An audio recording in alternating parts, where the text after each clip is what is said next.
Assalamualaikum warahmatullahi wabarakatuh. Perkenalkan, nama saya Saniman Akbar. Di sini saya akan sedikit menjelaskan kontingen liability dan provision.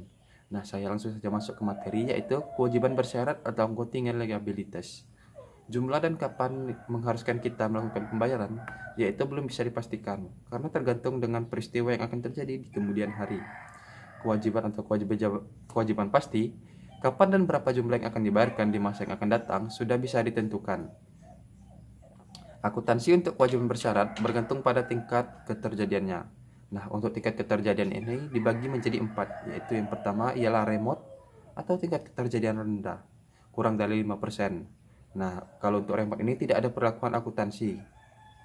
Yang kedua yaitu possible, mungkin terjadi. Tingkat keterjadiannya lebih dari 5%, tapi kurang dari sampai 50%. Perlakuan akuntansi untuk tingkat keterjadian ini, maka dia akan diungkapkan saja dalam catatan atas laporan keuangan dan tidak perlu melakukan penjurnalan.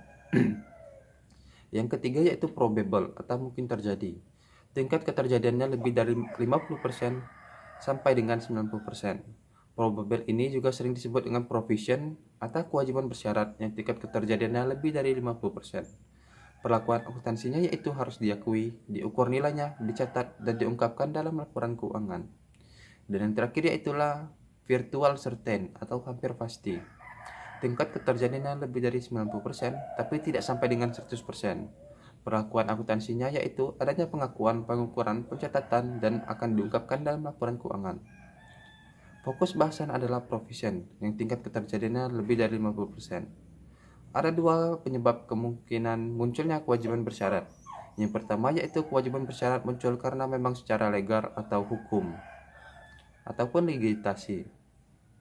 Seperti contohnya perusahaan sedang digugat pengadilan. Yang kedua yaitu kewajiban bersyarat muncul karena konstruktif atau kebijakan perusahaan. Contohnya seperti perusahaan sudah menetapkan suatu kebijakan. Perlakuan akuntansi dari kontingen liabilities bergantung pada tingkat keterjadiannya. Kontingen liabilities di atas 50% disebut dengan provision. Perlakuan untuk akuntansi untuk provision ada pengakuan, pengukuran, pencatatan, dan pengungkapan dalam laporan keuangan. Menentukan tingkat kejadian tidak bisa asal-asalan, harus dengan ahlinya, berdasarkan pengalaman dan tahun-tahun sebelumnya. Dalam pengukuran harus diestimasi dalam pengukuran yang handal dan tidak bisa menebak-nebak saja. Selanjutnya saya akan membahas apa saja macam-macam dari provision. Yang pertama ialah lawsuit atau gugatan hukum. Yang kedua warranties atau garansi. Yang ketiga premium consideration payable, seperti kebijakan perusahaan, yaitu saya contohkan perusahaan Coca-Cola ataupun Sprite. Nah, biasanya ada promo seperti mengumpulkan 10 atau 15 tutup botol dengan beberapa jumlah piring ataupun hadiah lainnya. Yang keempat yaitu environmental, kewajiban bersyarat yang muncul karena terkait dengan lingkungan. Yang kelima yaitu one risk contract atau kontrak yang sifat memaksa dan tidak bisa dibatalkan. Dan yang terakhir yaitu restructuring. Litigation provision atau lawsuit. Provision bisa muncul karena di litigasi atau hukum. Untuk provision yang timbul karena litigasi, maka perusahaan harus mempertimbangkan apakah perusahaan akan mengakui hal itu sebagai provision atau tidak. Maka untuk dapat mengakui itu sebagai provision, ada beberapa yang harus dipertimbangkan, yaitu apakah kemungkinan kewajiban itu akan terjadi dan dapat diukur untuk tahun atau periode sekarang. Apakah memang ada kemungkinan hal tersebut akan membawa unfavorable outcome atau kerugian, dan apakah kemampuan untuk melakukan estimasi yang rasional. Sedikit tambahan, apakah kejadian seperti gugatan mungkin dapat diproses oleh pihak pengadilan? Jika tingkat gugatan tersebut dapat dibawa ke pengadilan itu besar, maka timbul pertanyaan, berapa persen tingkat kekalahan yang akan dialami oleh perusahaan kita? Dan berapa besar kerugian yang mungkin akan dialami karena kekalahan tersebut? Maka jika kedua pernyataan yang sudah saya sebutkan tadi dan dapat diestimasi berapa besar kerugiannya serta tingkat kejadiannya, serta jika kejadian tersebut terjadi sebelum tanggal pelaporan keuangan, maka kejadian ini harus diakui sebagai liabilitas perusahaan. Jurnal untuk mengakui adanya provision pada tingkat probable dan perusahaan harus membayar ganti rugi ialah lawsuit di posisi debit dan lawsuit liability pada posisi kredit. Contoh penerapan akuntansi konservatif yang lain, misalnya adalah perusahaan membuat cadangan piutang tak tertagih. Yang selanjutnya yaitu warranty provision atau garansi. Garansi ini ada yang sifatnya melekat pada produk, ada juga yang berbayar. Jurnal untuk mencatat adanya penjualan produk yang disertai garansi yang gratis, yaitu cash di debit sejumlah uang yang diterima, unit terjual dikali harga jual per unit. Warranty expense senilai beban asuransi yang ditanggung, unit terjual dikali biaya asuransi per unit.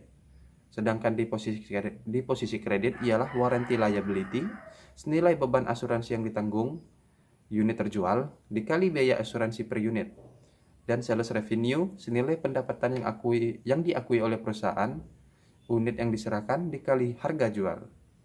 Jurnal untuk mencatat adanya pemberian garansi kepada pelanggan yang gratis ialah warranty liability senilai garansi yang diberikan kepada para pelanggan, dan di kredit ialah cash inventory dan accrued payroll.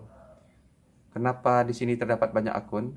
Karena bisa saja saat perusahaan memberikan garansi pada pelanggan itu melibatkan sebanyak elemen.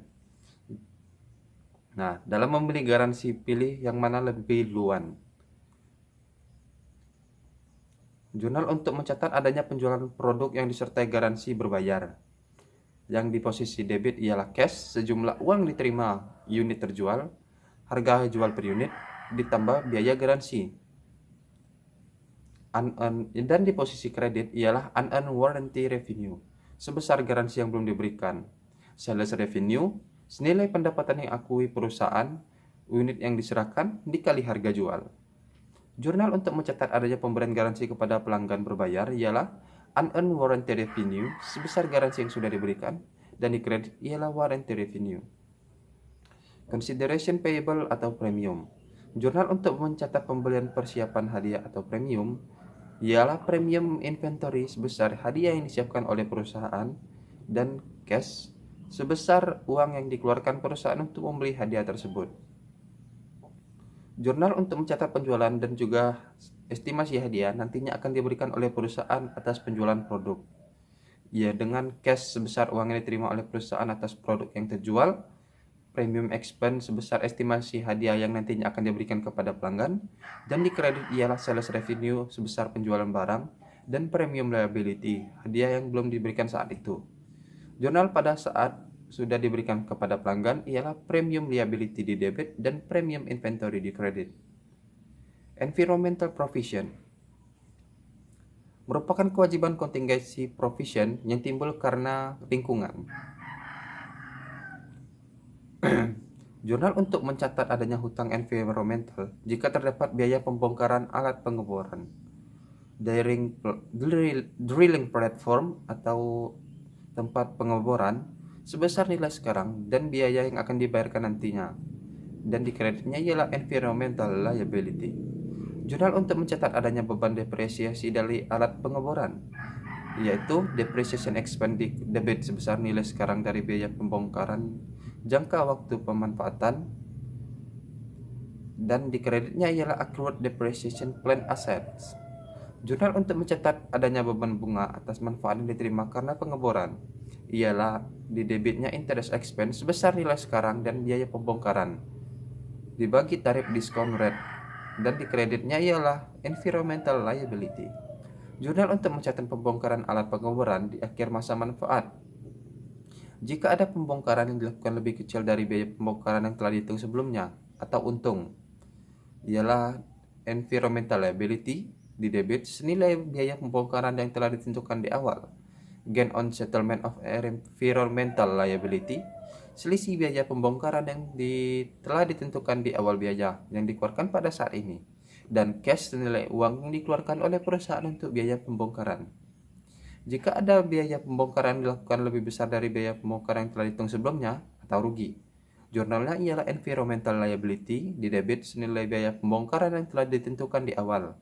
Loss and settlement of environmental liability Selisih biaya pembongkaran yang telah ditentukan di awal biaya yang dikeluarkan pada saat ini, dan di kreditnya ialah cash senilai uang yang dikeluarkan oleh perusahaan untuk biaya pembongkaran.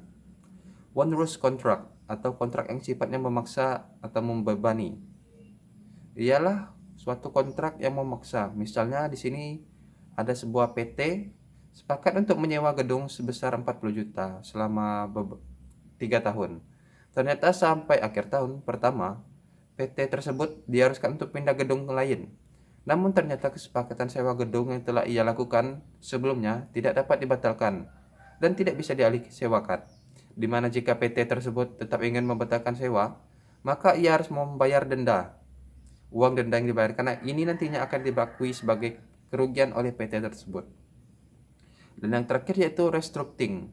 Saat perusahaan memutuskan untuk melakukan restrukturisasi, maka bisa saja di dalamnya akan muncul kewajiban yang sifatnya tidak pasti. Misalnya saja seperti perusahaan memutuskan untuk restrukturasi dengan menutup divisi pembuatan panel surya. Dan ternyata penutupan divisi ini diperkirakan akan membutuhkan biaya sebesar 50 juta untuk membayar biaya gaji karyawan yang diberhentikan dari divisi yang telah dihapuskan tersebut. Sekian penjelasan dari saya, lebih dan kurangnya mohon maaf. Wassalamualaikum warahmatullahi wabarakatuh.